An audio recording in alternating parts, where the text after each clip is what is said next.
ॐ श्री परमात्मने नमः। अथ द्वितीयोऽध्यायः।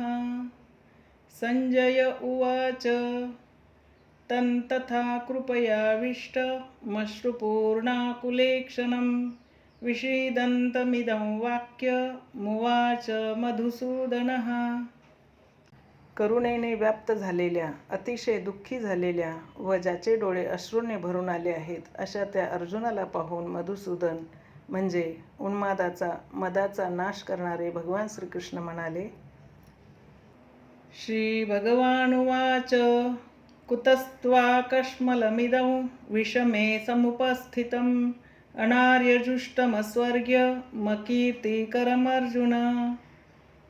अर्जुना, अरे या विषम अशा स्थळी तुझ्यामध्ये हे अज्ञान कसे निर्माण झाले?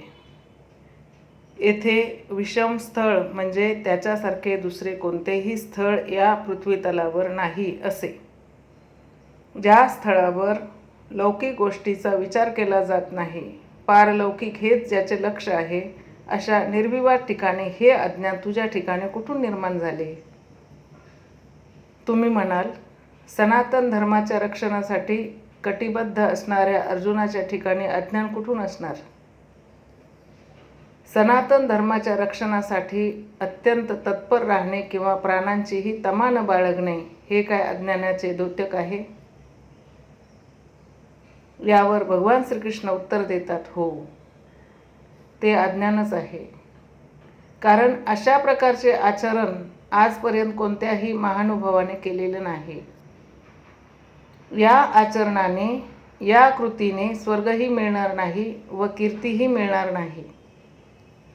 जो सन्मार्ग सोडित नाही, जो सन्मार्गावर दृढपणे उभा आहे, त्यालाच श्रेष्ठ समजले जाते.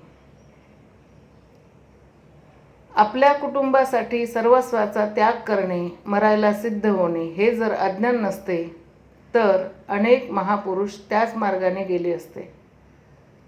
जर कुलधर्म हे परमसत्य असते तर कल्याणकारी मार्गाकडे व स्वर्गाकडे जाण्याचा तो एक उत्तम मार्ग ठरला असता. पण तो तसा ठरला नाही. या मार्गाच्या आचरणाने कीर्तीही प्राप्त होत नाही. जेव्हा मीरा भगवंताचे भजन करू लागली तेव्हा लोग कहे मीरा भई बावरी, सास कहे कुलनाशी रे. लोकांनी तिची बावरी म्हणून निंदा केली. सासूने तिला कुल कलिंकिनी म्हटले. परंतु ज्या परिवाराच्या व कुळाच्या मर्यादांसाठी मीराची सासू व्याकुळ झाली होती, त्या सासूला आज जग जाणत नाही. तिला विसरून गेले आहे. पण मीराबाईला आज अखिल विश्व जाणत आहे. अशाच प्रकारे येथे अर्जुन आपल्या कुटुंबासाठी व्याकुळ झालेला आहे. मग ज्या कृत्याने कीर्ती प्राप्त होत नाही, जे कृत्य कल्याणकारक नसते व ज्या कृत्याचे आचरण कोणत्याही महानुभावाने केलेले नाही, ते कृत्य अज्ञानमूलकच नव्हे का? क्लैब्यं मास्मगमः पार्थ नैतत्त्वय्युपपद्यते क्षुद्रं हृदय दौर्बल्यं त्यक्तोत्तिष्ठ परंतप. अरे अर्जुना, तू असे नामर्द बनू नकोस. येथे श्रीकृष्ण अर्जुनाला सांगत आहेत की तू असा नामर्द बनू नकोस. अर्जुन खरोखर नामर्द पौरुषहीन होता का? वास्तविक जे पौरुषविहीन आहेत त्यांना नपुंसक म्हटले जाते. त्या दृष्टीने अर्जुन नामर्द किंवा दुबळा नव्हता, तो तर महापराक्रमी होता. अर्जुनाची गोष्ट सोडली तरी प्रत्येकजण आपापल्या कुवतीनुसार पुरुषार्थ करीत असतो. शेतकरी रात्रंदिवस शेतात मेहनत करून एक प्रकारे पुरुषार्थच करीत असतो. कोणी चांगला व्यापार करण्यात पुरुषार्थ समजतो, कोणी आपल्या पदाचा दुरुपयोग करण्यात पुरुषार्थ समजतो. अर्थात आयुष्यभर असा पुरुषार्थ करूनही शेवटी मनुष्याला रिकाम्या हातानेच जावे लागते. याचाच अर्थ असा की हा खरा पुरुषार्थ नव्हे. आत्मदर्शन हा खरा पुरुषार्थ आहे. गार्गीने याज्ञवल्क्याला म्हटले आहे जे हृदयस्थ आत्म्याला ओळखू शकत नाहीत तेच पुरुष नपुंसक असतात, नामर्द असतात असे समजावे. हा आत्माच पुरुष स्वरूप स्वयंप्रकाशी परम आनंदयुक्त आणि अव्यक्त असतो. या आत्म्याला ओळखणे, त्याला प्राप्त करण्याचा प्रयत्न करणे म्हणजेच पुरुषार्थ करणे होय. तेव्हा हे अर्जुना, तू असा नपुंसक नामर्द बनू नकोस. हे तुला योग्य नाही. हे शत्रुतापणा, हृदयाची ही भीरुता, ही दुर्बलता तू सोडून दे आणि कणखरपणे युद्धासाठी उभा राहा. कौटुंबिक आसक्तीचा त्याग कर. ही आसक्तीच हृदयाला दुर्बल बनवणारी आहे. तेव्हा या दुर्बलतेचा तू त्याग कर. यावर अर्जुनाने तिसरा प्रश्न उपस्थित केला. अर्जुन उवाच कथं भीष्ममहं संख्ये द्रोणैश्च मधुसूदन ऋषुभिः प्रतियोत्स्यामि पूजार्हावरिसूदन. अहंकाराचे दमन करणाऱ्या हे मधुसूदना, जे आम्हाला अत्यंत पूजनीय आहेत अशा पितामह भीष्मांवर आणि गुरु द्रोणाचार्यांवर या युद्धात बाणांनी मी उलट प्रहार कसा करू? हे शत्रुनाशना, मला हे शक्य होणार नाही. द्रोणाचार्य हे द्वैताचे प्रतीक आहेत. आम्ही वेगळे आहोत, परमेश्वर वेगळा आहे. द्वैताची ही जाणीवच परमेश्वर प्राप्तीच्या प्रेरणेचा प्रारंभिक स्रोत आहे आणि हेच तर द्रोणाचार्यांचे गुरुत्व आहे. तर भीष्म हे भ्रमभ्रांतीचे प्रतीक आहे. जोपर्यंत मनावर या भ्रांतीचा कब्जा असतो तोपर्यंत मुले, कुटुंब, नातेवाईक हे सर्व आपले वाटतात. या आपुलकीचे, आसक्तीचे माध्यम आहे भ्रम. व मग हृदयस्थ आत्मा त्यांनाच पूज्य समजून त्यांच्या मोहात गुरफटतो व म्हणू लागतो, हे माझे आजोबा आहेत, हे कुलगुरू आहेत. परंतु जेव्हा साधकाची साधना परिपूर्ण होते तेव्हा गुरु न चेला पुरुष अकेला, न बंधुर्न मित्रं गुरुर्नैव शिष्यः, चिदानंद रूपः शिवोहम शिवोहम. जेव्हा चित्त त्या परमानंदात विलीन होते तेव्हा तेथे ज्ञान देणारा गुरु व ग्रहण करणारा शिष्य असा भेदच राहत नाही. हीच सर्वश्रेष्ठ अवस्था असते. गुरुचे गुरुत्व प्राप्त केल्यानंतर गुरुत्व एकरूपच होऊन जाते. कृष्ण अर्जुनाला म्हणतात, अर्जुना, तू माझ्यात निवास करशील. म्हणजे जसे श्रीकृष्ण तसंच अर्जुन. अशा प्रकारे परमानंद प्राप्त करणारा महापुरुष बनतो. अशा अवस्थेत गुरुचाही विलय होऊन जातो. गुरुत्व हृदयात प्रवाहित होऊन जाते. येथे अर्जुन गुरुपदाची ढाल बनवून या संघर्षातून परावृत्त होऊ इच्छित आहे व म्हणून तो म्हणतो, गुरून् हत्वा हि महानुभावान् श्रेयो भोक्तुं भैक्षमपीह लोके हत्वार्थकामांस्तु गुरूनिहैव भुञ्जीय भोगान् रुधिरप्रदिग्धान्. माझ्या परमपूज्य व श्रेष्ठ गुरुवर्यांना मारून जगण्यापेक्षा भिक्षा मागून जगणे अधिक श्रेयस्कर आहे. येथे भिक्षा याचा अर्थ उदरभरणासाठी भीक मागणे असा नाही, परंतु सज्जनांची, सत्पुरुषांची सेवा करून त्यांच्याकडून अक्षय सुखाची, कल्याणाची याचना करणे असा त्याचा अर्थ आहे. अन्न म्हणजे एकमात्र परमात्मा आहे. त्याची प्राप्ती करून आत्मा नेहमीसाठी तृप्त होत असतो. कधीही तो अतृप्त राहत नाही. महात्म्यांची, महापुरुषांची सेवा करून व त्यांच्याकडून कल्याण प्राप्तीची याचना करून त्याद्वारे हळूहळू ब्रह्मामृताची प्राप्ती तर व्हावी आणि कुटुंबाचाही त्याग करावा लागू नये, ही अर्जुनाच्या भिक्षांनाची इच्छा आहे. या जगात असेच लोक जास्त असतात. त्यांची अशी इच्छा असते की कौटुंबिक स्नेहसंबंध तर तुटू नये, पण हळूहळू मुक्ती मात्र प्राप्त होत जावी. परंतु ज्यांचे संस्कार श्रेष्ठ आहेत, ज्यांच्यात संघर्ष करण्याची क्षमता आहे, ज्यांच्या रक्तात क्षत्रियाचे तेज खेळत आहे, अशा सन्मार्गावर चालणाऱ्या पथिकाला भिक्षांनाचे हे विधान लागू पडत नाही. जे स्वतः निष्क्रिय राहून फक्त याचना करतात ती भिक्षा होय, ते भिक्षान्न होय. गौतम बुद्धांनी सुद्धा भिक्षू संप्रदाय असूनही मज्जिम निकायमधील धम्मदायात सुत्तामध्ये या भिक्षांनाला आमिष, एक प्रकारची लाच समजून ते त्याज्य मानले आहे. अर्जुन पुढे म्हणतो, श्रीकृष्णा, आमच्या या गुरुजनांना मारून आम्हाला काय मिळणार आहे?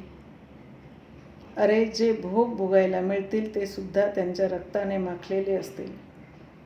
अर्जुनाला कदाचित असे वाटत असावे की हे महापाप करण्यापेक्षा भजन पूजनाने भौतिक सुखाची मात्रा अधिक वाढेल.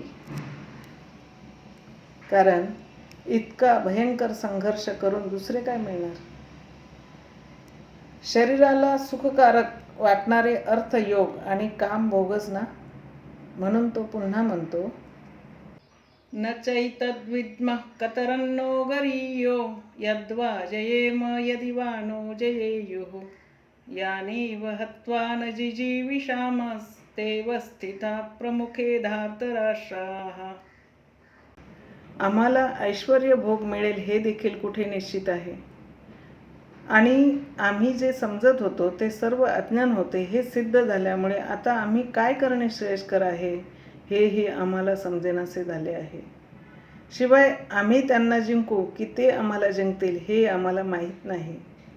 हे धृतराष्ट्राचे पुत्र आमच्या पुढे उभे आहेत, पण त्यांना मारून जगण्याची आमची इच्छा नाही. अज्ञानरूपी धृतराष्ट्रापासून निर्माण झालेले मोहरूपी सोजन नष्ट झाल्यानंतर आम्ही जिवंत राहून काय करणार? नंतर अर्जुनाला वाटले, आपण जे म्हणत आहोत, सांगत आहोत तेही अज्ञान असेल तर? म्हणून तो श्रीकृष्णाला प्रार्थना करीत आहे. कार्पण्य दोषोपहत स्वभाव पृच्छामि त्वां धर्मसम्मूढचेताः यच्छ्रेयस्यान्निश्चितं ब्रूहि तन्मे शिष्येस्तेऽहं साधिमान् त्वां प्रपन्नम्. माझ्या भेकड दुर्बल स्वभावामुळे कर्तव्याच्या बाबतीत, धर्माधर्म जाणण्याच्या बाबतीत मी मोहग्रस्त झालो आहे व म्हणून मी आपल्याला विचारित आहे की माझ्या अशा अवस्थेत मला हितकारक, सर्वात कल्याणकारक काय आहे ते सांगा. तुम्ही म्हणाल, मी का सांगावे? भगवान, मी आपला शिष्य आहे, आपल्याला शरण आलेलो आहे, म्हणून मला श्रेयस्कर असलेली गोष्ट सांगा. अर्थात मला केवळ सांगू नका, केवळ शिकवू नका, तर जेथे मी अडखळेन तेथे मला तुम्ही सांभाळून घ्या. लादणे, लादवणे व लादवणारा तिन्ही गोष्टी एकत्र असलेल्या बऱ्या. समजा एखादा गठ्ठा खाली पडला तर तो पुन्हा कोण लादायला येणार? अशा प्रकारचे अर्जुनाचे येथे वागणे आहे. येथे अर्जुनाने स्वतःला संपूर्ण समर्पण केले आहे. आतापर्यंत तो श्रीकृष्णाची व स्वतःची योग्यता एकसारखी आहे असे समजत होता. किंबहुना काही बाबतीत स्वतःला अधिक विद्वान समजत होता.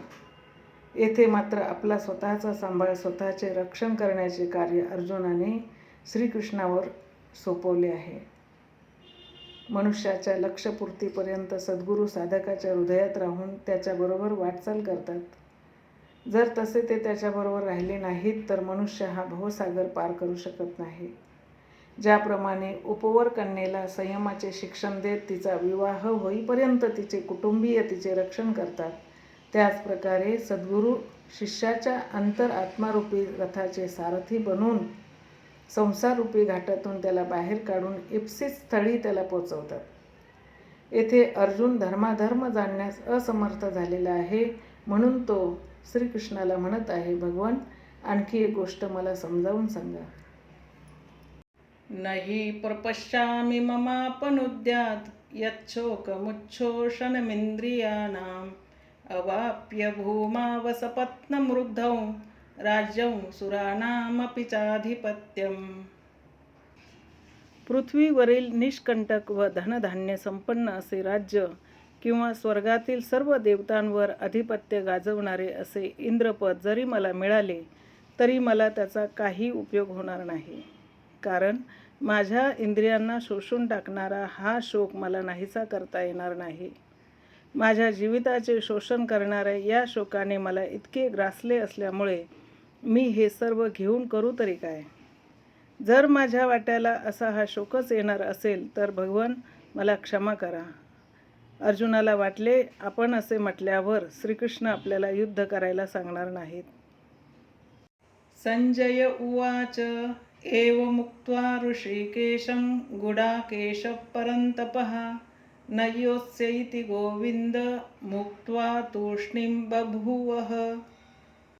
संजय म्हणाला, हे राजन, मोह निशाजयी अर्जुनाने हृदयाचा स्वामी असणाऱ्या श्रीकृष्णाला म्हटले की, हे गोविंदा, मी युद्ध करणार नाही. आणि असे सांगून तो स्तब्ध झाला. अजून अर्जुनाची वृत्ती सनातनी आहे की ज्यामध्ये कर्मकांड, सुखभोग यावर भर असून स्वर्ग म्हणजे अंतिम लक्ष्य समजले जाते. आता श्रीकृष्ण अर्जुनाची ही विचारसरणी कशी चुकीची आहे ते पुढे सांगतील. तमुवाच ऋषिकेश प्रहसन्नीव भारत सेनयोरुभयोर्मध्ये विषीदन्तमिदं वचः. त्यानंतर हे भरतकुलोत्पन्न धृतराष्ट्रा, दोन्ही सैन्याच्या मध्यभागी अशा प्रकारे हातपाय गाळून बसणाऱ्या अर्जुनाला पाहून किंचित हसल्यासारखे करून भगवान श्रीकृष्ण त्याला म्हणाले.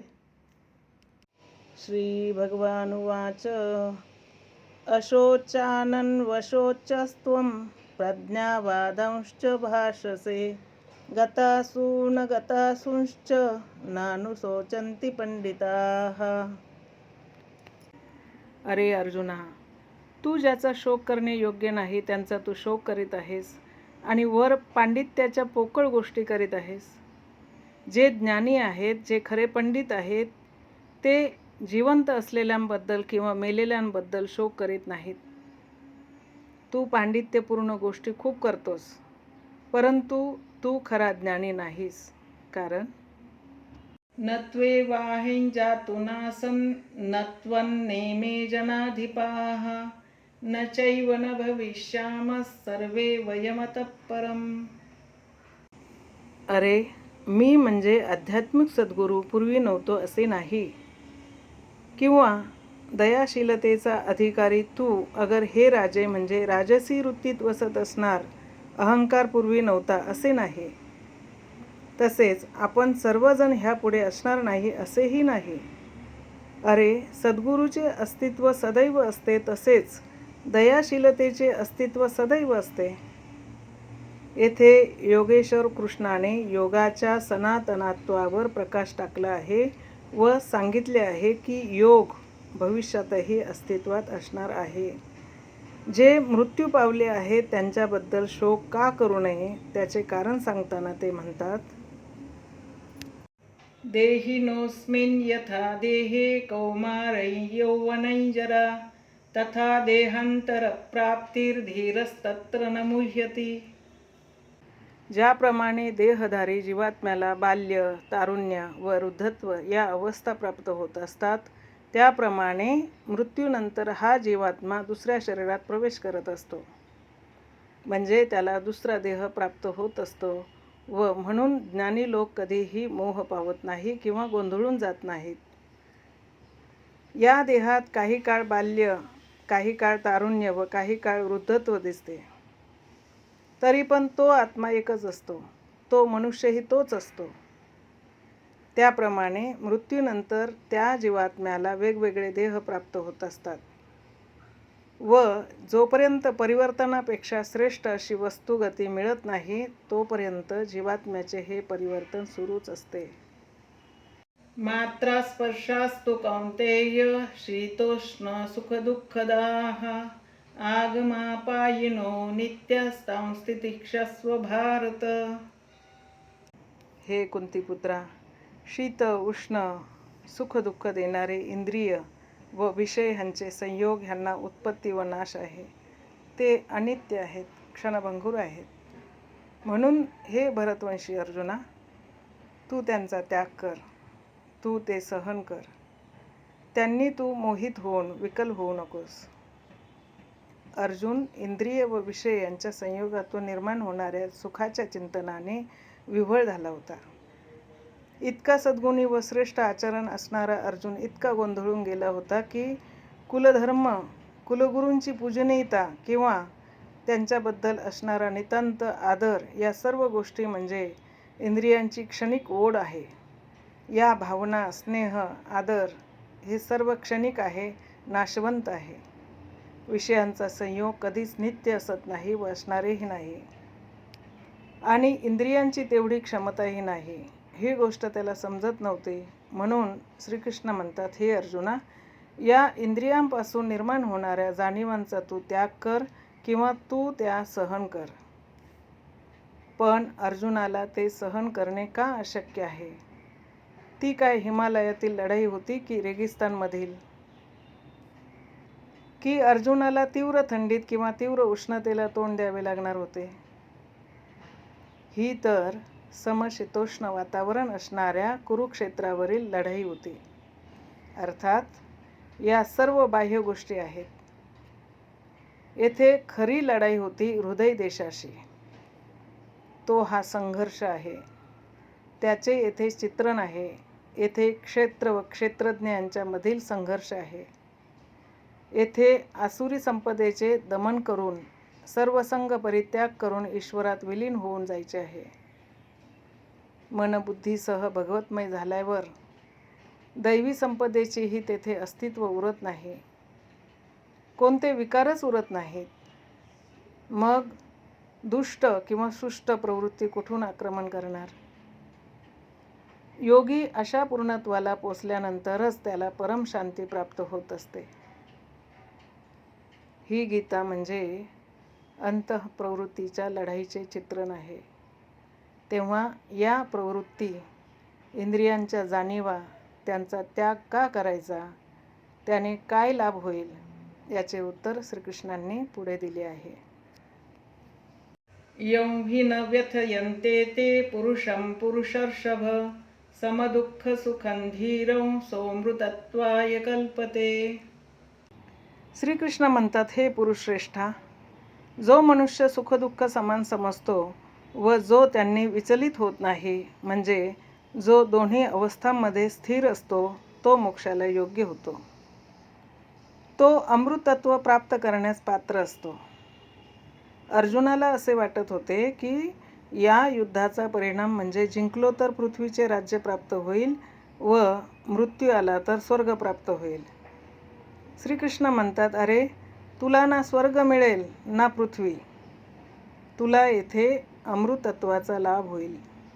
पण अमृत म्हणजे काय? नासतो विद्यते भावो नाभावो विद्यते सतः उभयोरपि दृष्टन्तस्त्वनयोस्तत्त्वदर्शिभिः. अर्जुना, जी वस्तू असत असते तिला अस्तित्व नसते.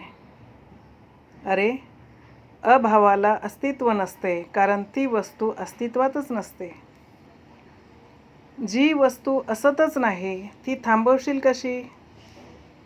व जी वस्तू सत म्हणजे सत्य असते तिला अस्तित्व असते व तिन्ही कालात ती नाहीही होत नाही व तिला कोणी नष्टही करू शकत नाही. अर्जुन म्हणाला, भगवान, हे आपण सांगत आहात? तेव्हा श्रीकृष्ण म्हणाले, हो, मीच तुला सांगत आहे व माझ्याबरोबर ज्यांनी या दोन्हींच्या स्वरूपाचा अभ्यास केला आहे त्यांनीही हाच निर्णय घेतला आहे. म्हणजे तत्वदर्शी पुरुषांनी जे तत्व सांगितले होते तेच श्रीकृष्णांनी येथे पुन्हा सांगितले आहे. कारण श्रीकृष्ण ही एक तत्वज्ञानी महापुरुष होते. परमतत्व परमात्म्याचे ज्यांना दर्शन झाले आहे व ज्यांनी स्वतःला त्यामध्ये समर्पित करून जे अत्यंत स्थितप्रज्ञ अवस्थेत राहतात त्यांनाच तत्वज्ञानी म्हटले जाते. या सत व असतचे अधिक स्पष्टीकरण करताना श्रीकृष्ण म्हणतात, अविनाशी तु तद्विद्धि येन सर्वमिदं ततं विनाशमव्ययस्यास्य न कश्चित् कर्तुमर्हति. ज्याने हे जग व्यापिले आहे व ज्याच्यापासून हे जग विस्तावले आहे ते मूळ आत्मतत्व नाशरहित आहे, अविनाशी आहे असे समज व जे अव्ययस्य म्हणजे अविनाशी आहे त्या अव्ययी तत्वाचा नाश करण्यास कोणीही समर्थ नाही. परंतु या अविनाशी अमृताचे नाव काय आहे? ते आहे कोण? अंतवंत इमे देहा नित्यसोक्ता शरीरिणः अनाशिनो प्रमेयस्य तस्मात् युद्धस्व भारत. अविनाशी, अमर्याद आणि नित्य अशा जीवात्म्यांचे फक्त भौतिक शरीर नाशवंत असते आणि म्हणून हे अर्जुना, तू युद्ध कर. अरे, आत्मा हेच अमृतत्व आहे. आत्मा अविनाशी आहे व त्याचा तिन्ही काळात नाश होत नाही. आत्मा सत्य आहे, शरीर मात्र नाशवंत आहे, असत आहे व म्हणून हे शरीर तिन्ही काळात कधीच टिकून राहू शकत नाही. शरीर नाशवंत आहे म्हणून तू युद्ध कर, असा श्रीकृष्णांनी आदेश दिलेला आहे. परंतु अर्जुनाने केवळ कौरवांनाच मारावे असे यातून स्पष्ट होत नाही. पांडवांच्या पक्षातही सर्व शरीरधारीच होते. मग पांडवांची शरीरे अविनाशी होती का? मग शरीर जर नश्वर आहे तर श्रीकृष्ण कोणाचे संरक्षण करणार होते? शरीरधारी अर्जुनाचे. जर शरीर नश्वर आहे, त्याला अस्तित्व नाही, त्याचे संरक्षण केले जात नाही, मग अशा शरीराचे रक्षण करण्याला श्रीकृष्ण तेथे उभे होते? जर असे असेल तर श्रीकृष्णांना अविवेकी म्हटले पाहिजे. कारण पुढे स्वतः श्रीकृष्णांनीच म्हटले आहे की जो केवळ शरीरासाठी खातो किंवा शरीर सुखासाठी श्रम करतो तो अविवेकी व मूर्ख समजावा. अशा पापी पुरुषाचे जगणे व्यर्थ असते. मग अर्जुन कोण होता? अर्जुन म्हणजे अनुराग, दयाशीलता. अशा दयाशील प्रेमळ भक्तासाठी परमेश्वर त्याचा सारथी बनून त्याच्याबरोबर राहतो.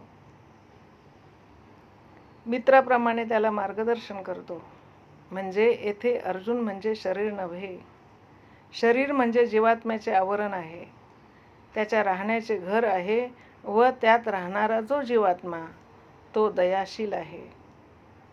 भौतिक युद्ध केल्याने, मारल्याने किंवा कापल्याने शरीराचा अंत होत नाही. हे शरीर संपले किंवा एका शरीराचा त्याग केला तरी आत्म्याला दुसरे शरीर प्राप्त होत असते.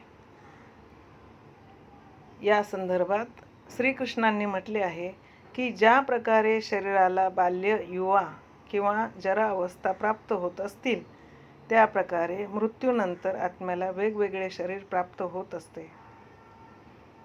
जर शरीर कापून टाकले तर जीवात्मा शरीररूपी नवे वस्त्र बदलत असतो. हे शरीर संस्काराचे आश्रित असते आणि संस्कार मनावर अवलंबून असतात. मन एव मनुष्यानं कारणं बंधमोक्षयोः. मनाचे नियमन करणे, ते अचल किंवा स्थिर राहणे किंवा ते अंतिम संस्कारात विलीन होणे ही सर्व एक क्रिया आहे. संस्काराची मालिका तुटणे म्हणजे शरीराचा अंत होणे होय. तिला तोडण्यासाठी आराधना करणे आवश्यक असते. तिलाच श्रीकृष्णांनी कर्म किंवा निष्काम कर्मयोग म्हटले आहे.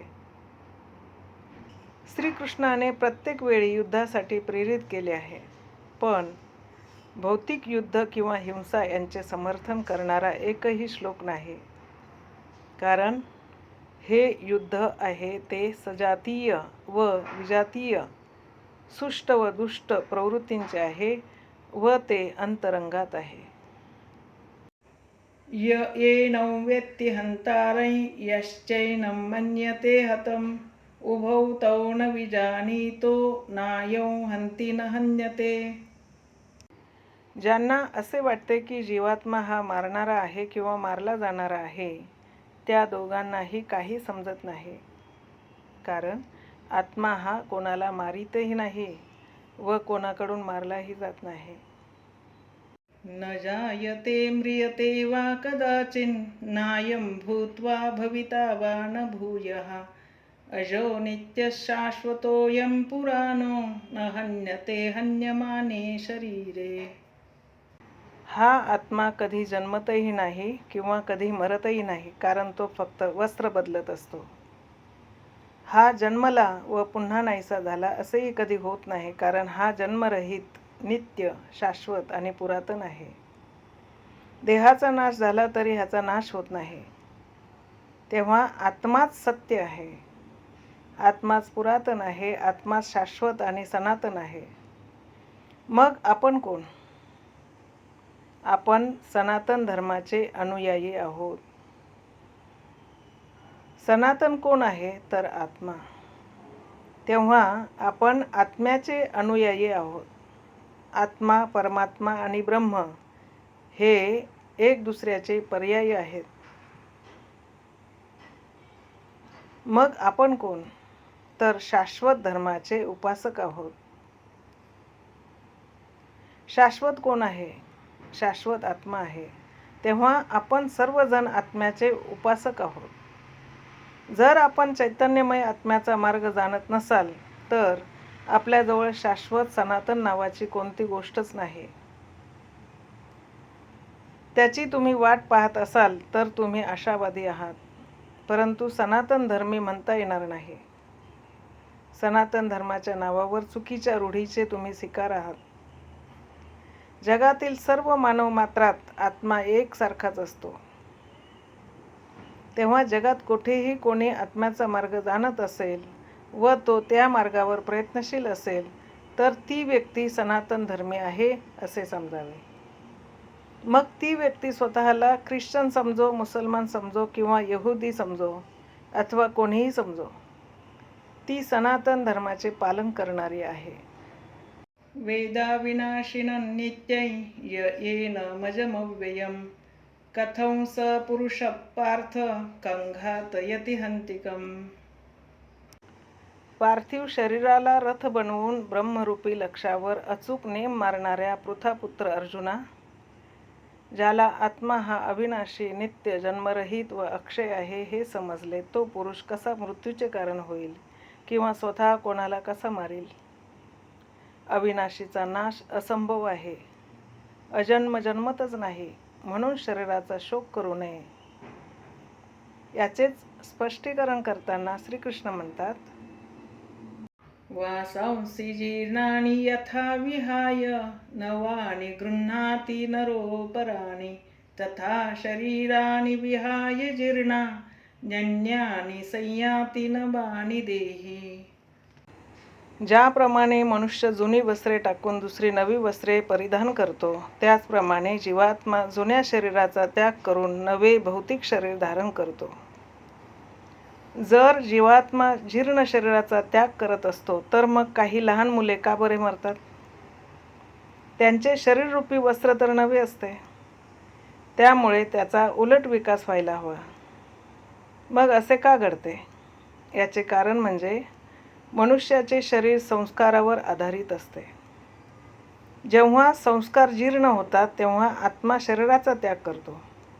जर संस्कार 2 दिवसांचा असेल तर ते शरीर दुसऱ्या दिवशी जीर्ण बनते. त्यानंतर मनुष्य एक श्वासही अधिक घेऊ शकत नाही. तेव्हा संस्कार हेच शरीर आहे व या संस्कारानुसार आत्मा नवीन शरीर धारण करीत असतो. अथ खलु क्रतुमय पुरुषः यथा इहैव तथैव प्रेत्य भवति कृतल्लोकं पुरुषोऽभिजायते. छांदोग्य उपनिषद. अर्थात हा आत्मा निश्चय करणारा, संकल्प करणारा असतो. मृत्यूलोकात तो जसा संकल्पमयी असतो तसाच शरीराचा त्याग केल्यावरही असतो. त्यामुळे त्याने ठरविलेल्या, निश्चित केलेल्या शरीरात तो निर्माण होतो. संकल्प जीवित कार्य संपताच निघून जातो. या प्रकारे मृत्यू म्हणजे शरीराचे परिवर्तन आहे. आत्मा कधीही मरत नाही. आत्म्याच्या अमरतेवर भर देताना श्रीकृष्ण पुढे म्हणतात, नैनं छिन्दन्ति शस्त्राणि नैनं दहति पावकः न चैनं क्लेदयन्त्यापो न शोषयति मारुतः. अर्जुना, या आत्म्याला शस्त्रे तोडू शकत नाहीत, अग्नी जाळू शकत नाही, तसेच पाणी भिजवू शकत नाही, अगर वायू सुकू शकत नाही. अच्छेद्यो यमदाह्योय मक्लेद्यो शोषयेव च नित्यः सर्वगतस्थाणो रचलोऽयं सनातनः. अरे, हा आत्मा अछेद्य आहे. त्याला कधी छेदता येत नाही, तोडता येत नाही. तो अदाह्य आहे. त्याला कधी कोणी जाळू शकत नाही, कारण तो जाळला जाणार नाही. तो अक्लेद्य आहे. तो न भिजणारा आहे. आकाश त्याला स्वतःमध्ये विलीन करू शकत नाही, एकरूप करू शकत नाही. हा आत्मा निसंदेह, अशोष्य, सर्वव्यापक, अचल, स्थिर आणि सनातन आहे. अव्यक्तोऽयमचिन्त्योऽयमविकार्योऽयमुच्यते तस्माद्देवं विदित्वैनं नानुशोचितुमर्हसि. जर हा सनातन शाश्वत आत्मा सर्वांच्या शरीराला व्यापून आहे, तर मग कोणाचा शोध घ्यायचा? यावर श्रीकृष्ण म्हणतात, हा आत्मा अव्यक्त आहे. तो इंद्रियांना अगोचर आहे. इंद्रियांच्या द्वारे आत्म्याचे स्वरूप समजू शकत नाही किंवा जीवात्म्याचे अस्तित्व प्रस्थापित करता येत नाही. अर्थात इंद्रिय व विषय यांचा संयोग जोपर्यंत असतो तोपर्यंत आत्म्याचे अस्तित्व असते, परंतु त्याचा स्पष्ट बोध होत नाही. तो अचिंत्य आहे, अकल्पनीय आहे. जोपर्यंत मन आणि मनातील विचार व भावनांचे तरंग आहेत तोपर्यंत तो शाश्वत आहे, परंतु आम्ही त्याला पाहू शकत नाही, त्याचा उपभोग घेऊ शकत नाही किंवा त्यात डोकावू शकत नाही, कारण तो मनालाही अगोचर आहे व म्हणून मनाचे नियमन करणे, मनाचा निरोध करणे आवश्यक आहे. श्रीकृष्णांनी यापूर्वी सांगितले आहे की असत वस्तूला अस्तित्व नसते, ती शाश्वत नसते, ती क्षणभंगूर असते आणि जे सत म्हणजे सत्य आहे ते तिन्ही काळात शाश्वत असते. तिन्ही काळात त्याचा अभाव नसतो. ते सत म्हणजे आत्मा आहे. हा आत्माच अपरिवर्तनशील, शाश्वत, सनातन व अव्यक्त आहे, अगोचर आहे. या गुणधर्मांनी युक्त असणाऱ्या आत्म्याला फक्त तत्वदर्शी लोक पाहू शकले, परंतु विद्वान पंडित किंवा वैभव संपन्न असणारा मनुष्य त्याचे स्वरूप पाहू शकला नाही. परंतु तत्वदर्शी लोक मात्र त्याला पाहू शकले आहेत.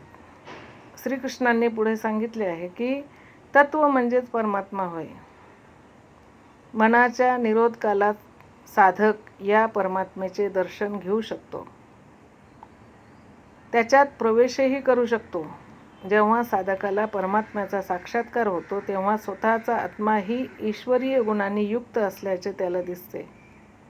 हा आत्मा सत्य, सनातन आहे व परिपूर्ण असल्याचे त्याला समजते. तो अचिंत्य, अकल्पनीय आहे हे तो जाणतो. हा आत्मा अचिंत्य, अगोचर व अविकारी आहे. तो न बदलणारा आहे. म्हणून श्रीकृष्ण अर्जुनाला सांगतात की आत्म्याचे हे स्वरूप जाणून नश्वर शरीराबद्दल शोक करण्याचे सोडून दे. आता श्रीकृष्ण अर्जुनाला त्याच्या विचारात असणारा विरोधाभास दाखवून अर्जुनाने शोक करणे कसे अयोग्य आहे ते पुढे सांगत आहेत. अथ चित्तं नित्यजातं नित्यं वा मन्यसे मृतं तथापि त्वं महाबाहो नैवं शोचितुमर्हसि. हे अर्जुना, तथापि हा आत्मा नेहमी जन्म घेतो व नित्य मरतो असे जरी तुला वाटत असले तरी देखील हे महाबाहो, तू शोक करण्याचे कारण नाही. कारण जातस्य हि ध्रुवो मृत्युर्ध्रुवं जन्ममृतस्य च तस्माद् परिहार्यर्थे न त्वं शोचितुमर्हसि. जो जन्मला आहे त्याचा मृत्यू निश्चित आहे व जो मृत्यू पावला आहे त्याला जन्म निश्चित आहे. जन्म मृत्यूचे हे चक्र असेच फिरत राहणार आहे. तेव्हा ज्यावर काही उपाय नाही, जी गोष्ट अटळ आहे त्याचा शोक करणे अयोग्य आहे. असा शोक करणे म्हणजे दुसऱ्या दुःखाला आमंत्रित करण्यासारखे आहे. अव्यक्तादीनि भूतानि व्यक्तमध्यानि भारत अव्यक्तनिधनान्येव तत्र का परिदेवना. अरे अर्जुना, ही सर्व भूते, हे सर्व प्राणी मात्र जन्माच्या म्हणजे उत्पत्तीच्या पूर्वी अव्यक्त असतात, अशरीरी असतात आणि मृत्यूनंतरही ते अव्यक्तच असतात, अशरीरीच असतात. म्हणजे जन्माच्या पूर्वी व मृत्यूनंतर हे या प्राणीमात्रांचे स्वरूप अव्यक्तच असते. फक्त जन्ममृत्यूच्या मधल्या काळात हे प्राणी मात्र शरीर धारण करीत असतात. म्हणजे त्यांची ही मधली स्थिती फक्त दृश्य असते, व्यक्त असते. तेव्हा या परिवर्तनाबद्दल तू व्यर्थ चिंता किंवा शोक करू नयेस. यापुढे या अव्यक्त आत्म्याला कोण कशा प्रकारे पाहतो ते सांगितले आहे. आश्चर्यवत् पश्यति कश्चिदेन माश्चर्यवद् वदति तथैव चान्यः आश्चर्यवच्चैनमन्यः शृणोति श्रुत्वापेनं वेद नश्चैव कश्चित्.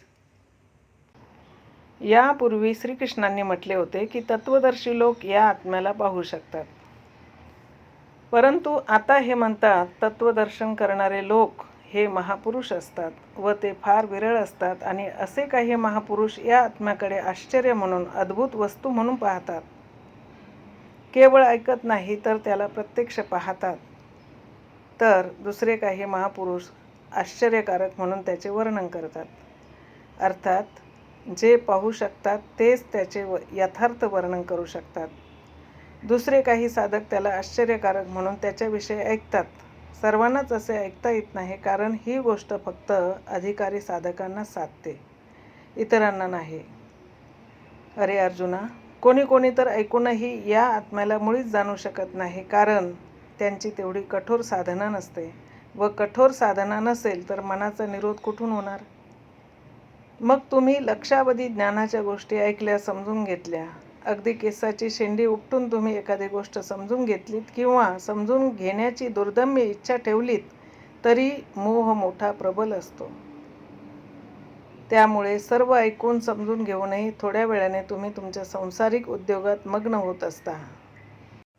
देही नित्यमवध्योयन देहे सर्वस्य भारत तस्मात् सर्वाणि भूतानि न त्वं शोचितुमर्हसि. अरे अर्जुना, सर्वांच्या शरीरात राहणारा आत्मा हा अवध्य आहे. त्याला कधीही मारता येत नाही. तो अभंग असल्याने त्याला तोडता किंवा कापता येत नाही. तेव्हा कोणत्याही प्राण्याबद्दल तू शोक करू नकोस. आत्माच सनातन आहे या तथ्याचे, सत्याचे प्रतिपादन करून, त्याच्या महानतेचे वर्णन करून हा प्रश्न आता येथे संपत आहे. आता प्रश्न असा आहे की या सनातन सत्याची प्राप्ती कशी होईल? संपूर्ण गीतेत याच्या प्राप्तीचे 2च मार्ग सांगितले आहेत. एक निष्काम कर्मयोग आणि दुसरा ज्ञानयोग. दोन्ही मार्गात केले जाणारे कर्म एकच आहे. त्या कर्माच्या अनिवार्यतेवर भर देत योगेश्वर श्रीकृष्ण पुढे ज्ञानयोगाबद्दल सांगत आहेत. स्वधर्ममपि चावेक्ष न विकम्पितुमर्हसि धर्म्याद्धि युद्धात् श्रेयोन्यत् क्षत्रियस्य न विद्यते. अर्जुना, तुझ्या स्वधर्माचा विचार केलास तरी तुला घाबरण्याचे काहीच कारण नाही. कारण तुझा क्षात्रधर्म आहे व क्षत्रियांना धर्मयुद्धाहून अधिक श्रेयस्कर, परम कल्याणकारी असा दुसरा कोणताही मार्ग नाही. आतापर्यंत आत्मा शाश्वत आहे, आत्मा सनातन आहे, तोच एकमात्र धर्म आहे असे सांगितले गेले आहे. आता प्रश्न असा की तो स्वधर्म कसा? एकमात्र आत्मा म्हणजे धर्म आहे व तो तर अचल आहे, स्थिर आहे. मग धर्माचरण म्हणजे काय? आत्म्याकडे जाण्याचा जो मार्ग त्याला आत्मपथ म्हटले जाते व या मार्गाकडे जाण्याची, प्रवृत्त होण्याची प्रत्येक व्यक्तीची क्षमता वेगवेगळी असते. मनुष्य स्वभावातून उत्पन्न होणाऱ्या या क्षमतेला स्वधर्म असे म्हटले गेले आहे. यदृच्छया चोपपन्नौ स्वर्गद्वारमपावृतं सुखिनः क्षत्रियाः पार्थ लभन्ते युद्धमीदृशम्. पार्थिव शरीराला रथ बनवून अचूक लक्षवेध करणाऱ्या अर्जुना, दैवयोगे आपोआप उघडले गेलेले स्वर्गाचे द्वाररूपी हे युद्ध भाग्यवान क्षत्रियांनाच लाभत असते. क्षत्रिय श्रेणीतील साधकांमध्ये 3 गुणांवर विजय मिळवण्याची क्षमता असते. त्यांच्यामध्ये दैवी संपदा सामावलेले असल्याने त्यांच्यासाठी स्वर्गाचे द्वार नेहमी उघडलेले असते. स्वर्गलोकात भ्रमण करण्याची शक्ती त्यांच्यामध्ये असते. क्षेत्रज्ञांचे हे युद्ध भाग्यवान क्षत्रियांनाच प्राप्त होत असते, कारण त्यांच्यातच संघर्ष करण्याची शक्ती असते. जगात अनेक लढाया होत असतात. ते सर्व संकुचित होऊन अविवेकाने लढत राहतात. अनेक जाती लढतात, परंतु या सर्व युद्धात जिंकणाऱ्यालाही शाश्वत विजय मिळत नाही. हे कसले लढणे? हा तर सूड आहे. जो ज्याला जितका दाबण्याचा चिरडण्याचा प्रयत्न करतो, कालांतराने तो तितकाच दाबला जातो. ही कसली लढाई व हा कसला विजय? येथे स्वर्गप्राप्तीऐवजी इंद्रियांना पीडा देणारा शोक, दुःख निर्माण होत असते. शेवटी शरीरही नष्ट होते.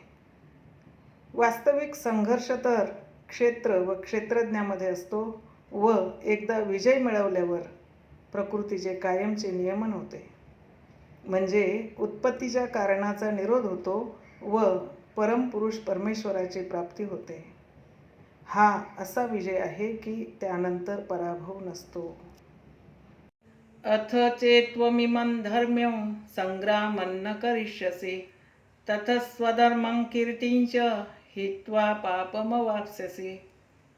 तेव्हा असे हे धर्मयुद्ध की ज्यामुळे परमधर्म परमात्म्याची प्राप्ती होते, असा हा धर्मयुक्त संग्राम तू केला नाहीस तर स्वधर्म म्हणजे स्वभावजात संघर्षाची असणारी क्षमता तू गमावून बसशील व पापाचा धनी होऊन तुझी अपकीर्ती होईल. अपकीर्ती कशी होईल हे सांगताना श्रीकृष्ण म्हणतात, अकीर्तींचापि भूतानि कथयिष्यन्ति ते व्ययाम संभावितस्य चाकीर्तिर्मरणादतिरिच्यते. सर्व लोक सतत तुझी अपकीर्ती गात राहतील. आजही पदच्युत झालेल्या महात्म्यांमध्ये विश्वामित्र, पाराशर, नेमी, शृंगी यांची गणना होते. अनेक साधक साधना करीत असताना आपल्या धर्माच्या बाबत विचार करीत असतात. तेव्हा लोक आपल्याबद्दल काय म्हणतील याबाबतही ते विचार करतात, कारण लोकांचे म्हणणे ही साधनेला प्रेरणारूप ठरत असते आणि साधनेच्या एका विशिष्ट टप्प्यापर्यंत साधकांना लोकांचे मत प्रेरणारूप बनत असते. त्याला ते साह्यभूत ठरत असते. अरे, जे पुरुष सन्माननीय आहेत, प्रतिष्ठित आहेत, त्यांना अपकीर्ती मरणापेक्षाही अधिक दुःखदायक, क्लेशदायक वाटते. भयाद्रणादुपरतं मंसन्ते त्वां महारथाः येषाञ्च त्वं बहुमतो भूत्वा यास्यसि लाघवम्. जे महारथी आजपर्यंत तुझ्या यशाची, पराक्रमाची वाखाणणी करीत होते, ज्यांच्या दृष्टीने तू महापराक्रमी होतास, ते सर्वजण तुझ्या या कृत्याने तुला तुच्छ लेखतील. तू केवळ भीतीमुळे रणांगण सोडून पळालास असे समजून तुला ते भित्रा समजतील. हे महारथी कोण? आत्मपथाच्या मार्गावर खडतर परिश्रम घेत पुढे जाणारे साधक जसे महारथी आहेत, त्याप्रमाणेच अविद्येकडे खेचणारे काम, क्रोध, लोभ व मोहादी हे विकारही महारथीच आहेत. श्रीकृष्ण अर्जुनाला म्हणतात की ते सर्व महारथी तुझी किंमत कमी समजू लागतील. इतकेच नव्हे तर अवाच्य वादांश बहून वदिष्यन्ति तवाहिताः निंदन्तस्तव सामर्थ्यं ततो दुःखतरं किम. तुझे शत्रू तुझ्या सामर्थ्याची, पराक्रमाची निंदा करतील व जे बोलू नये असे पुष्कळ बोलतील. अरे, मनुष्यात एखादा दोष दिसला की चारी बाजूने निंदेचा व अपशब्दांचा त्याच्यावर वर्षाव होतो व जे बोलू नये ते बोलून लोक उपहास करतात. अरे, ह्यापेक्षा अधिक दुःखदायक काय असू शकेल? हतो वा प्राप्स्यसि स्वर्गं जित्वा वा भोक्ष्यसे महीम् तस्मादुत्तिष्ठ कौन्तेय युद्धाय कृतनिश्चयः. हे कुंतीपुत्रा, तू युद्धात मेलास तर तुला स्वर्ग मिळेल. स्वर्गलोकात विहार करण्याची तुझ्यात क्षमता येईल. परमेश्वरमय होण्यास साह्यभूत होणारी दैवी संपदा तुझ्या हृदयात पूर्णतः प्रवाहित होईल, किंवा विजयी झालास तर पृथ्वीचे राज्य भोगशील. महामहिम स्थिती तुला प्राप्त होईल. म्हणून अर्जुना, युद्धाचा निश्चय करून उठ. सुखदुःखे समे कृत्वा लाभालाभौ जयाजयौ ततो युद्धाय युज्यस्व नैवं पापमवाप्स्यसि. अर्जुना, या प्रकारे सुखदुःख, लाभहानी आणि जय पराजय हे सारखेच समजून तू युद्धाला तयार हो. असे केल्याने तुला पाप लागणार नाही. म्हणजे येथे सुखामध्ये सर्वस्व प्राप्ती व दुःखात देवत्वाची प्राप्ती होणार आहे. लाभामध्ये महिमत्व आणि पराजयात दैवी संपदेवर अधिकार प्राप्त होईल. तेव्हा आपला लाभ व नुकसान यांचा साकल्याने विचार करून तू लढायला तयार हो. लढण्याने दोन्ही प्रकारे तुझा फायदाच आहे व लढण्याने तुला पाप लागणार नाही व म्हणून तू युद्धाला तयार हो. एषा ते विहिता सांख्ये बुद्धिर्योगे त्विमां शृणु बुद्ध्या युक्तो येया पार्थ कर्मबंधं प्रहास्यसि. हे अर्जुना, तुला येथपर्यंत सांख्य मार्गातले ज्ञान सांगितले, ज्ञानयोगातील बुद्धीविषयी सांगितले. तू म्हणशील कसली बुद्धी, कसले ज्ञान, तर युद्ध कर हेच. ज्ञानयोग म्हणजे काय, तर आपल्या जीवनाकडे बघून लाभहानीचा नीट विचार करावा की यात आपण जिंकलो तर महामहिम स्थिती प्राप्त होईल आणि हरलो तर देवत्व मिळेल. म्हणजे दोन्हीकडून लाभ मिळेल व युद्ध नाही केले तर सर्व लोक आपला उपहास करतील. आपण भयाने रणांगणातून पळून गेलो असे समजतील व मग आपली अपकीर्ती होईल. अशा प्रकारे आपले अस्तित्व समोर ठेवून विचार करणे व युद्ध करायला तयार होणे हाच ज्ञानयोग आहे. नेहाभिक्रमनाशोस्ति प्रत्यवायो न विद्यते स्वल्पमप्यस्य धर्मस्य त्रायते महतो भयात.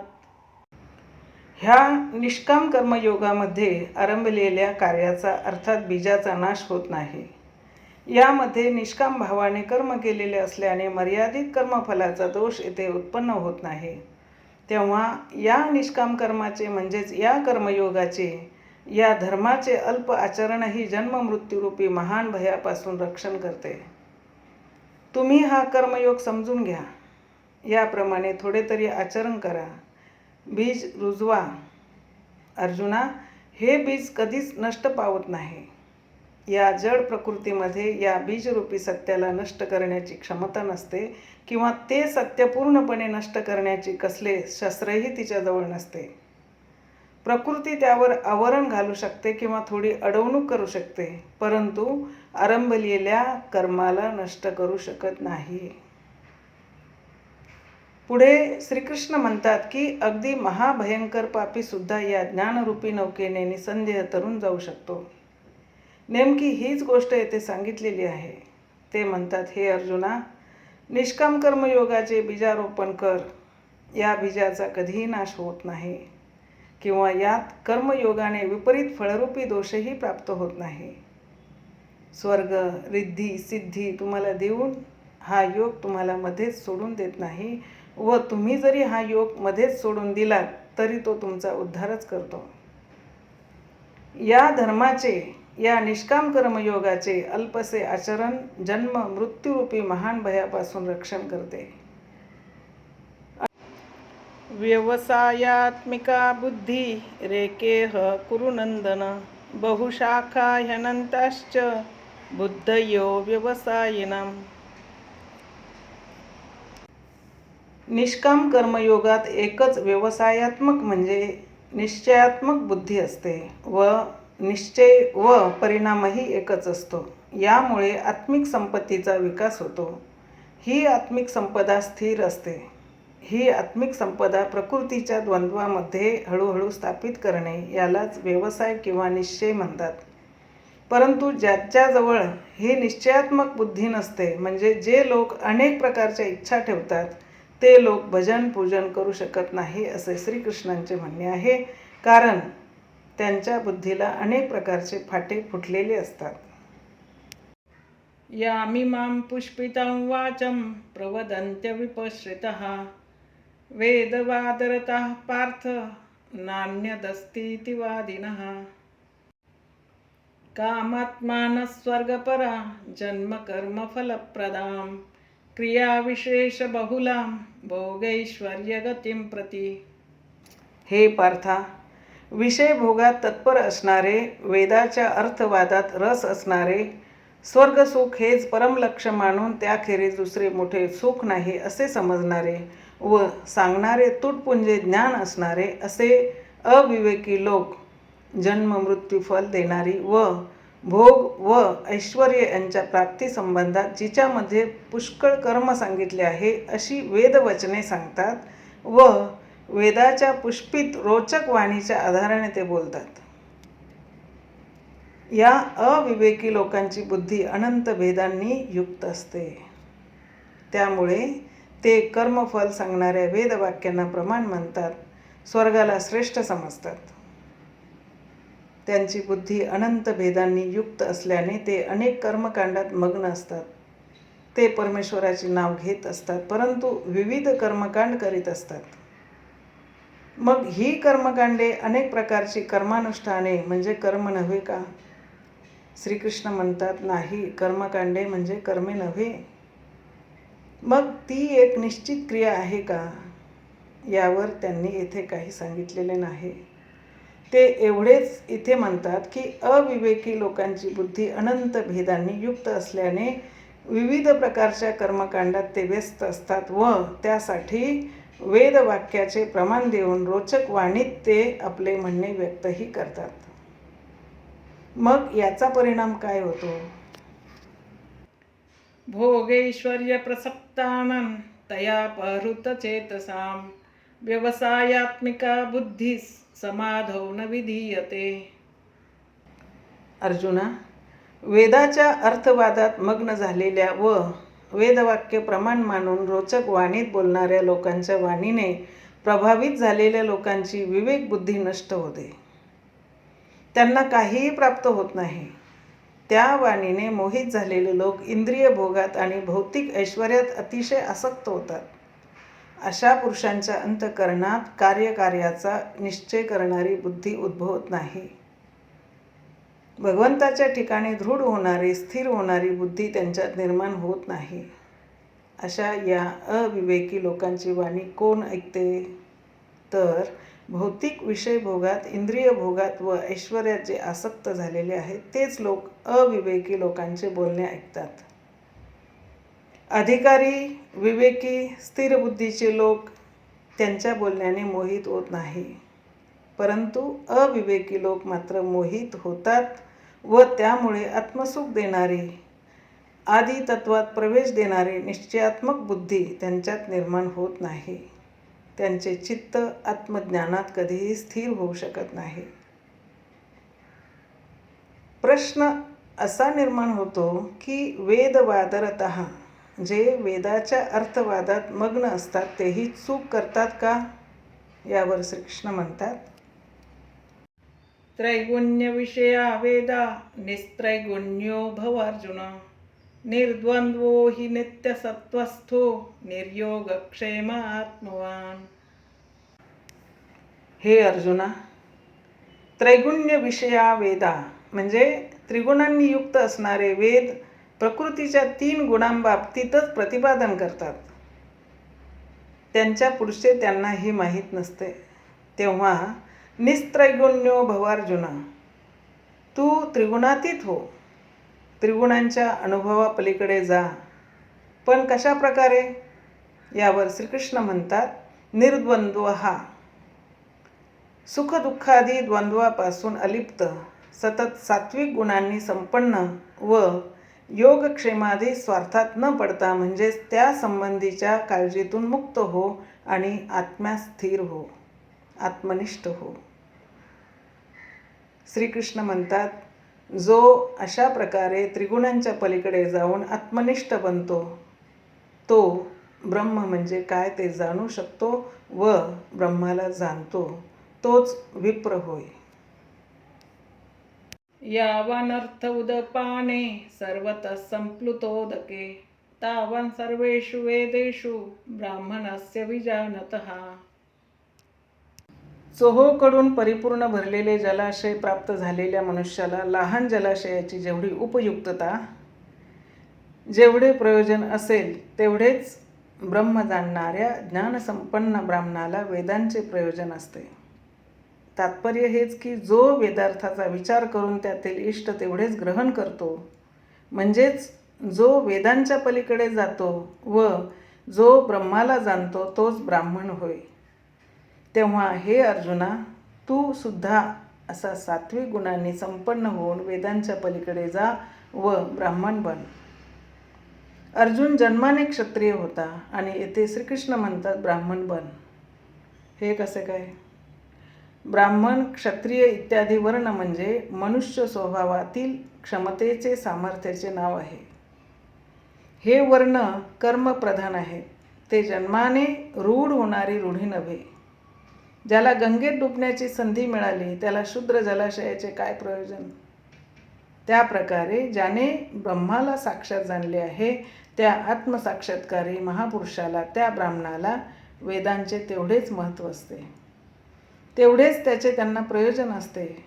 मात्र त्यांची गरज तर असतेच, कारण मागून येणाऱ्यांना त्यांची गरज असते. आता इथून कर्मयोगाच्या चर्चेला आरंभ होईल. म्हणजे कर्म करताना कोणती दक्षता घेतली पाहिजे याचे यापुढे श्रीकृष्णांनी प्रतिपादन केले आहे.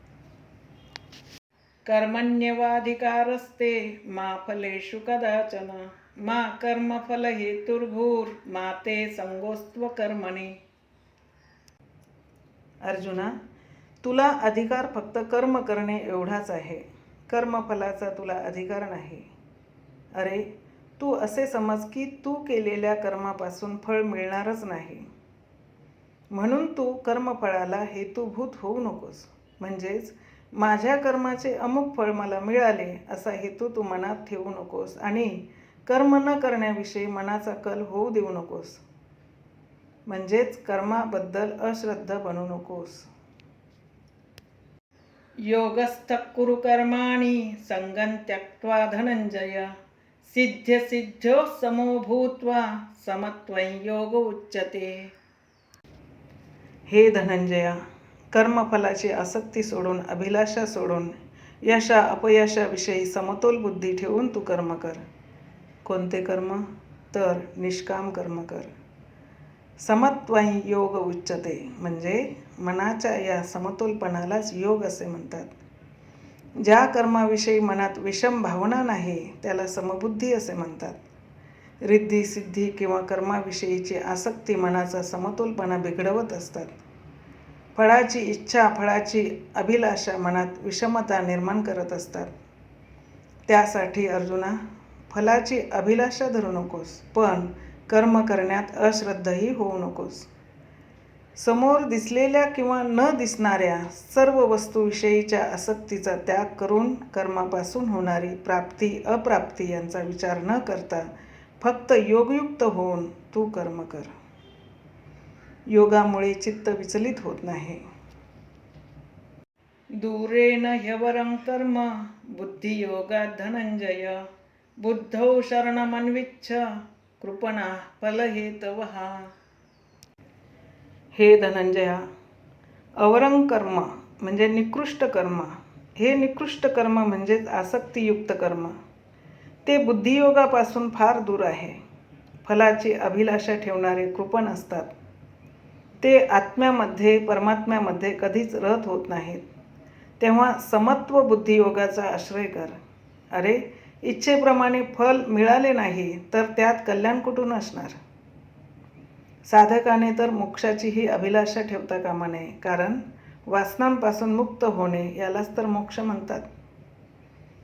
फलप्राप्तीचा चिंतनाने साधकाचा वेळ वृथा वाया जातो आणि फल प्राप्त झाल्यावर त्यामध्येच साधक गुंतून पडतो. त्याची साधना तिथेच समाप्त होते. मग पुढे तो भगवंताचे भजन पूजन काय करणार? तेथूनच तो विचलित होतो, कुमार्गाला लागतो. म्हणून समत्व बुद्धीने योगाचे आचरण करा. बुद्धियुक्तो जहातीह उभे सुकृत दुष्कृते तस्माद् योगाय युज्यस्व योगः कर्मसु कौशलम्. साम्य बुद्धीने युक्त असणारे पुरुष या लोकीच पाप व पुण्य या दोन्ही गोष्टींचा त्याग करतात. ते त्यात बद्ध होऊन राहत नाहीत. म्हणून तू बुद्धियोग संपादन करण्यास तयार हो. योग कर्मसु कौशलम म्हणजे कर्माचरणात समत्व बुद्धिरूप योग साधणे हे खरे कौशल्य आहे. कर्मजं बुद्धियुक्ता हि फलं त्यक्त्वा मनीषिणः जन्मबन्धविनिर्मुक्ताः पदं गच्छन्त्यनामयम्. अरे, बुद्धियोगी असे ज्ञानी पुरुष भौतिक कर्मापासून निर्माण झालेल्या फलाचा त्याग करून जन्ममरणाच्या बंधनातून मुक्त होतात व अत्यंत निर्दोष दुःखरहित असे अमृतमय स्थान प्राप्त करतात. अर्जुनाची दृष्टी त्रैलोक्याचे साम्राज्य व स्वर्गातील इंद्रपद येथपर्यंत सीमित होती. या दोन्ही गोष्टी प्राप्त झाल्या तरी तो युद्ध करायला तयार होत नव्हता. येथे श्रीकृष्ण एक नवीन गोष्ट त्याला सांगतात की आसक्तीरहित कर्मद्वारा अनामय दुःखाच्या पलीकडील ब्रह्मानंद देणारे असे पद प्राप्त होते. निष्काम कर्मयोगाने परमपदाची प्राप्ती होते. जेथे मृत्यूला प्रवेश नाही अशा अढळ स्थानाची प्राप्ती होते. परंतु अशा प्रकारचे कर्म करण्याची मनाची वृत्ती केव्हा होईल? यदा ते मोहकलिलं बुद्धिर्व्यतितरिष्यति तदा गन्तासि निर्वेदौ श्रोतव्यस्य श्रुतश्च च. हे अर्जुना, जेव्हा तुझी अर्थात साधकाची बुद्धी मोहरूपी दलदलीतून बाहेर पडेल, जेव्हा तिला धन, संतती व प्रतिष्ठा यांचा लेश मात्र मोह राहणार नाही, या सर्व गोष्टींबाबत असणारी आसक्ती नाहीशी होईल, त्यावेळी जे ऐकण्यास योग्य आहे ते तू ऐकू शकशील. तसेच ऐकलेल्या तत्वानुसार तुझ्यात वैराग्य भावना निर्माण होईल. त्याप्रमाणे तू आचरण करू शकशील. आता तर जे ऐकण्यास योग्य आहे ते तू ऐकू शकत नाहीस, मग आचरण करण्याचा तर प्रश्नच नाही. तेव्हा ही योग्यता केव्हा प्राप्त होईल हे सांगताना श्रीकृष्ण म्हणतात, श्रुतिविप्रतिपन्ना ते यदा स्थास्यति निश्चला समाधावचला बुद्धिस्तदा योगमवाप्स्यसि. अनेक प्रकारच्या वेदवाक्यांमुळे व वेदातील कर्मफलांच्या श्रवणामुळे विचलित झालेली, चंचल झालेली तुझी बुद्धी जेव्हा निश्चल होऊन परमात्मस्वरूपाच्या ठिकाणी, समाधी सुखाच्या ठिकाणी स्थिर होईल, तेव्हा तुला बुद्धियोगाची प्राप्ती होईल. ज्याला अनामय परमपद म्हणतात ती समत्व स्थिती तुला प्राप्त होईल. हीच योगातील परमस्थिती आहे आणि हीच अप्राप्याची प्राप्ती आहे. वेदांपासून ज्ञान तर प्राप्त होतेच, परंतु श्रीकृष्ण म्हणतात श्रुती विप्रतिपन्ना. वेदांतील अनेक सिद्धांत, कर्मफले ऐकून बुद्धी विचलित होते. सिद्धांत तर अनेक जण ऐकतात, पण जे ऐकणे योग्य आहे ते मात्र लोक ऐकत नाहीत. अशी ही चंचल बुद्धी जेव्हा समाधी सुखाच्या ठिकाणी स्थिर होईल, तेव्हा तुला योगातील सर्वोच्च असे अमृतपद प्राप्त होईल. श्रीकृष्णाच्या या बोलण्याने अर्जुनाची जिज्ञासा जागृत होणे स्वाभाविक होते. समाधी सुखाची प्राप्ती करून घेणारे महापुरुष कसे असतात? त्यांची बुद्धी स्थिर असते म्हणजे कशी असते? स्थितप्रज्ञ कोणाला म्हणायचे? अर्जुनाच्या मनात अशी जिज्ञासा निर्माण झाली, म्हणून त्याने प्रश्न केला. अर्जुन उवाच स्थितप्रज्ञस्य का भाषा समाधिस्तस्य केशव स्थितधिः किं प्रभाषेत किमासीत व्रजेत किम्. ज्या ठिकाणी चित्ताला निरंतर समाधान प्राप्त होते तो आत्मा म्हणजे समाधी होय. अनादि तत्वामध्ये जो समत्व प्राप्त करतो, समत्व बुद्धीने वागतो, त्याला स्थितप्रज्ञ म्हणतात. अर्जुन म्हणाला, हे केशवा, समाधी स्थितीत पुरुष कसा बोलतो? तो कसा बसतो? तो कसा चालतो? अर्जुनाने हे 4 प्रश्न विचारले. त्यावर स्थितप्रज्ञाची लक्षणे सांगताना श्रीकृष्ण पुढे म्हणतात, श्री भगवान उवाच प्रजहाति यदा कामान् सर्वान् पार्थ मनोगतान् आत्मन्येवात्मना तुष्टः स्थितप्रज्ञस्तदोच्यते. हे पार्था, मनुष्य जेव्हा मनामध्ये असलेल्या सर्व इच्छांचा त्याग करून तो आपल्या स्वस्वरूपाच्या ठिकाणी संतुष्ट असतो, अशा व्यक्तीला स्थितप्रज्ञ असे म्हणतात. सर्व वासनांचा त्याग केल्यानंतरच आत्म्याचे दर्शन होते, अशा स्थिर बुद्धीच्या पुरुषाला स्थितप्रज्ञ असे म्हणतात. मनामध्ये असलेल्या इच्छांचा त्याग केल्यानंतरच आत्म्याचा साक्षात्कार होत असतो. अशा आत्माराम आत्मतृप्त महापुरुषाला स्थितप्रज्ञ म्हणतात. दुःखेष्वनुद्विग्नमनः सुखेषु विगतस्पृहः वीतरागभयक्रोधस्थितधीर्मुनिरुच्यते. दैहिक, व भौतिक दुःखांनी ज्याचे मन विषण्ण होत नाही, सुखे प्राप्त झाली असता जो त्यांच्याविषयी निरीच्छ असतो व ज्यांचे मोह, भय, क्रोध हे नष्ट झालेले असतात, मानसिक तर्क करण्याचा टप्पा ज्याने ओलांडलेला असतो, अशा पुरुषाला स्थितप्रज्ञ मुनी म्हणावे. स्थितप्रज्ञाची अन्य लक्षणे सांगताना श्रीकृष्ण म्हणतात, यस्सर्वत्रानभिस्नेहस्तत्तत्प्राप्य शुभाशुभं नाभिनन्दति न द्वेष्टि तस्य प्रज्ञा प्रतिष्ठिता. जो पुरुष सर्वत्र स्नेहरहित झालेला असतो, म्हणजे जो सर्व गोष्टीत अनासक्त असतो, शुभ किंवा अशुभ प्राप्त झाले असता त्याला आनंद किंवा विषाद होत नाही, त्याची बुद्धी स्थिर झाली असे समजावे. जे परमात्मा स्वरूप आहे, जे मनाला परमात्म्याची आस लावते ते शुभ, आणि जे जड प्रकृतीकडे नेते, मनाला आसक्त करते ते अशुभ आहे असं समजावे. परंतु स्थितप्रज्ञ पुरुष मात्र सानुकूल परिस्थितीने ना प्रसन्न होतो ना प्रतिकूल परिस्थितीने तो विषण्ण बनतो, कारण प्राप्त होणाऱ्या वस्तू त्याला स्वतःपेक्षा भिन्न वाटत नाहीत, कारण त्याविषयी तो संपूर्ण निरीच्छ झालेला असतो. तर पतित करणारे विकारही त्याला विचलित करू शकत नाहीत, म्हणजेच साधनेचे त्याला आता काही प्रयोजन उरलेले नसते. अशा व्यक्तीलाच स्थितप्रज्ञ म्हणतात. यदा संहरते चायं कूर्मोऽङ्गानीव सर्वशः इन्द्रियाणीन्द्रियार्थेभ्यस्तस्य प्रज्ञा प्रतिष्ठिता.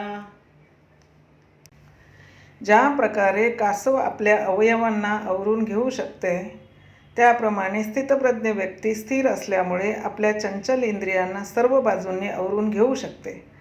पुढे धोका दिसताच, संकट दिसताच कासव ज्याप्रमाणे आपले डोके व पाय आवरून घेते, त्या प्रकारे तो पुरुष विषयांमध्ये आसक्त होणाऱ्या आपल्या इंद्रियांना सर्व बाजूंनी आवरून घेऊन आपल्या हृदयरूपी देशात त्यांना बंदिस्त करून ठेवतो. त्यावेळी त्याची बुद्धी स्थिर असते. परंतु कासवाचे येथे फक्त उदाहरण आहे, कारण संकट टळताच कासव आपली इंद्रिय पुन्हा पसरून असते. मग स्थितप्रज्ञ महापुरुष पुन्हा विषयात आसक्त होतो का, यावर श्रीकृष्ण म्हणतात, विषया विनिवर्तन्ते निराहारस्य देहिनः रसवर्जं रसोप्यस्य परं दृष्ट्वा निवर्तते. विषयांपासून इंद्रियांचा निग्रह करणाऱ्या पुरुषाचे विषय निवृत्त होतात, कारण त्या विषयाचे तो ग्रहण करीत नाहीत. परंतु त्याची विषयांबद्दल असणारी गोडी मात्र नाहीशी होत नाही, ती मनात चळवळत असते.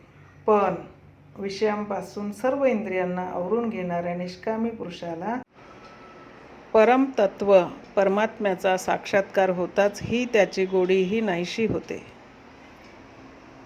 यततो ह्यपि कौन्तेय पुरुषस्य विपश्रितः इंद्रियाणि प्रमाथीनि हरन्ति प्रसभं मनः. हे अर्जुना, बुद्धी स्थिर होण्यासाठी निग्रहाने प्रयत्न करीत असलेल्या विवेकी ज्ञानी पुरुषांच्या मनालाही ती उच्छृंखल इंद्रिये जबरदस्तीने ओढून नेतात, तेव्हा त्यासाठी तानि सर्वाणि संयम्य युक्त आसीत मत्परः वशे हि यस्येन्द्रियाणि तस्य प्रज्ञा प्रतिष्ठिता. अर्जुना, इंद्रियांचे दमन करून योगयुक्त होऊन चित्त माझ्या ठिकाणी समर्पण करून तू मला शरण ये, कारण ज्या पुरुषांची इंद्रिय त्याच्या स्वाधीन असतात त्याची बुद्धी स्थिर आहे असे समज. या ठिकाणी योगेश्वर कृष्ण योग साधनेत अडसररूप ठरणाऱ्या इंद्रियांचा निषेध करीत साधनेच्या विधायक पैलूवर भर देत आहेत. केवळ संयम व निषेध करून इंद्रिय संपूर्ण स्वाधीन राहत नाहीत, ती संपूर्ण वश होत नाहीत, व म्हणून समर्पणाबरोबर त्या परमेश्वराचे इष्टचिंतनसुद्धा अत्यंत अनिवार्य आहे. इष्टचिंतन नसेल तर मनात विषयांचे चिंतन केले जाईल व त्याचे दुष्परिणाम काय होतात ते श्रीकृष्णांच्या शब्दात पाहू. ध्यायतो विषयान् पुंसः संगस्तेषुपजायते संगात् संजायते कामः कामात् क्रोधोऽभिजायते. विषयांचे चिंतन करणाऱ्या पुरुषाला विषयाविषयी आसक्ती निर्माण होते. आसक्तीमुळे काम निर्माण होतो व कामपूर्तीमध्ये जर काही व्यवधान आले, अडचण निर्माण झाली तर क्रोध निर्माण होतो. आता हा क्रोध कोणाला जन्म देतो? क्रोधात् भवति सम्मोहः सम्मोहात् स्मृतिविभ्रमः स्मृतिभ्रंशात् बुद्धिनाशो बुद्धिनाशात् प्रणश्यति. क्रोधामुळे विवेकाची कास सुटून जाते. तेथे अविवेक निर्माण होतो. नित्य अनित्य वस्तूचा विचार राहत नाही. कार्याविषयीचा विवेक राहत नाही. संमोह निर्माण होतो. या संमोहापासून अविवेकापासून स्मृतिभ्रंश होतो. विस्मरण होते, जसे अर्जुनाला झाले. भ्रमतीव च मे मनः. काय करू आणि काय नको याचा मी निर्णय घेऊ शकत नाही. विस्मरणाने स्मृतिभ्रमिष्ट होण्याने योगपरायण बुद्धी नष्ट होते आणि बुद्धिनाश झाल्याने त्या पुरुषाच्या सर्वस्वाचा नाश होतो. रागद्वेषवियुक्तैस्तु विषयानिन्द्रियैश्चरन् आत्मवैश्यैर्विधेयात्मा प्रसादमधिगच्छति. रागद्वेष रहित व पूर्णपणे स्वाधीन असलेल्या इंद्रियांनी विषयांचा उपभोग घेणारा व ज्याचे मन त्याच्या पूर्णपणे स्वाधीन आहे असा आत्मानंदात तल्लीन असणाऱ्या व शुद्ध आत्मस्वरूप होऊन राहणाऱ्या पुरुषाला मनाची प्रसन्नता प्राप्त होते. अशा महापुरुषाला कशाचाच विधी निषेध असत नाही. त्याच्यासाठी कोणतीच गोष्ट अशुभ असत नाही की जिच्यापासून त्याने स्वतःचा बचाव करावा किंवा ज्या गोष्टीची त्याने अभिलाषा धरावी अशी काही शुभ गोष्टही त्याच्यासाठी असत नाही. प्रसादे सर्व दुःखानां हानिरस्योपजायते प्रसन्नचेतसो ह्याशु बुद्धिः पर्यवतिष्ठते. भगवत स्वरूप झालेल्या पुरुषाचे चित्त प्रसन्न झाले असता त्याच्या सर्व दुःखांचा नाश होतो. दुःखालयम अशाश्वतम. त्याला संसार असार वाटतो, तुच्छ वाटतो आणि मग प्रसन्नचित्त पुरुषाची बुद्धी परमात्मा स्वरूपी लवकर स्थिर होते. परंतु जो योगमुक्त असत नाही त्याचे वर्णन करताना श्रीकृष्ण म्हणतात, नास्ति बुद्धिरयुक्तस्य न चायुक्तस्य भावना न चाभावयतः शांती अशांतस्य कुतः सुखम. योग साधन रहित पुरुषाच्या अंतःकरणात निष्काम कर्मयुक्त बुद्धी असत नाही. त्याच्या अंतःकरणात भाव असत नाही, म्हणजे त्याचे मन आत्मस्वरूपी स्थिर असत नाही. जो असा भावनारहित आहे अशा पुरुषाला शांती कुठून मिळणार? आणि जो अशांत आहे, शांतीरहित आहे, त्याला सुख कुठून प्राप्त होणार? योग साधना केल्याने काही प्रत्यंतर आल्यानंतरच स्थिर बुद्धीची इच्छा निर्माण होते. ज्याने बिनू न होई परतीते. भावनेशिवाय शांती मिळत नाही व शांतीरहित पुरुषाला सुखाची अर्थात शाश्वत सनातनाची प्राप्ती होत नाही. इंद्रियाणां हि चरतै यन्मनोनुविधीयते तदस्य हरति प्रज्ञां वायुर्नावमिवांभसि.